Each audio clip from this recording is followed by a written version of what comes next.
Presiden Jokowi baru saja mengumumkan staf khusus Presiden dari kalangan milenial. Untuk informasi selengkapnya kami telah terhubung dengan juru bicara Presiden, Fajrul Rahman. Selamat sore Mas Fajrul, apa pertimbangan dari Presiden Jokowi ini memperbanyak staf khusus Presiden dibandingkan jika kita lihat di periode sebelumnya? Ini ada kalangan milenial, ada 7 staf khusus dari kalangan milenial. Presiden Jokowi tadi sudah mengatakan bahwa 7 orang dari kalangan milenial ini merupakan jembatan kepada kaum milenial yang dimana akan memberikan masukan tentang kreativitas, produktivitas dan inovasi kepada Presiden Joko Widodo. 7 orang ini dari kalangan milenial ini yang tadi kita walaupun secara bidang tidak dinyatakan secara langsung, tetapi mereka mewakili profesi masing-masing. Seperti Angki Yudhistia itu adalah pendiri Disable Enterprise.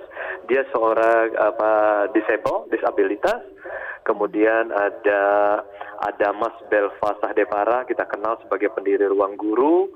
Kemudian ada Ayu Kartika Dewi, perumus gerakan Sabang Merauke, lebih banyak bicara tentang kesatuan dan persatuan Indonesia. Ada Putri Indah Sari Tanjung, CEO dan founder Creative Planner. Ini adalah putri dari Bapak Hairul Tanjung. Kemudian ada Andi Taufan Garuda Putra, CEO Amarta, startup baru di bidang keuangan. Kemudian Gracia Beli Membrasan, ini adalah pemuda Papua yang juga banyak bermain di wilayah digital ekonomi. Nah, jadi mereka dengan keahlian masing-masing akan memberikan satu kesegaran.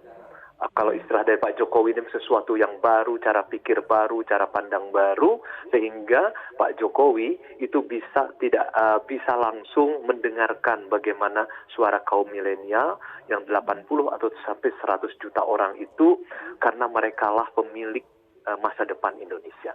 Jadi, Mas Fajrul, apa tapi maksud dari Presiden bahwa staf khusus ini tidak akan full time, menjadi part time, bisa bertemu dengan Presiden mingguan?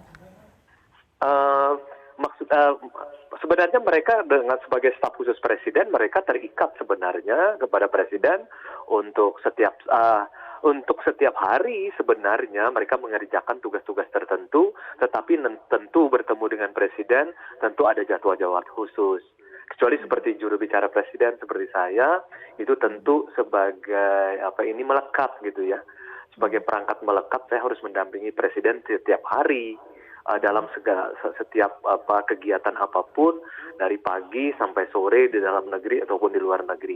Kalau mereka tidak dalam pengertian seperti yang saya kerjakan setiap hari sekarang ini, tidak demikian.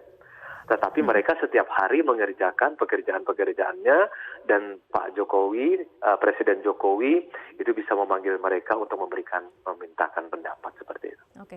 Munculnya 7 nama dari kalangan milenial yang merupakan wajah baru ini merupakan pilihan dari Presiden Jokowi sendiri?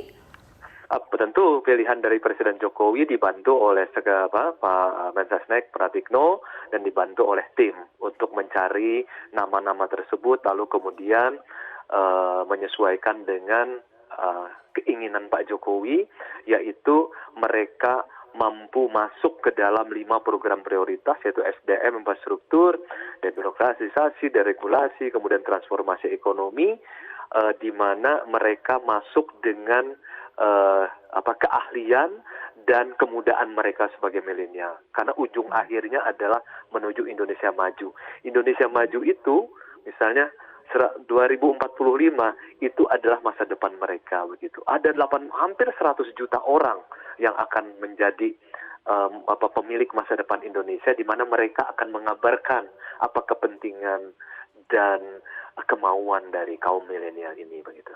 Baik, Mas Fajrul Rahman, juru bicara Presiden, terima kasih telah berbincang bersama kami.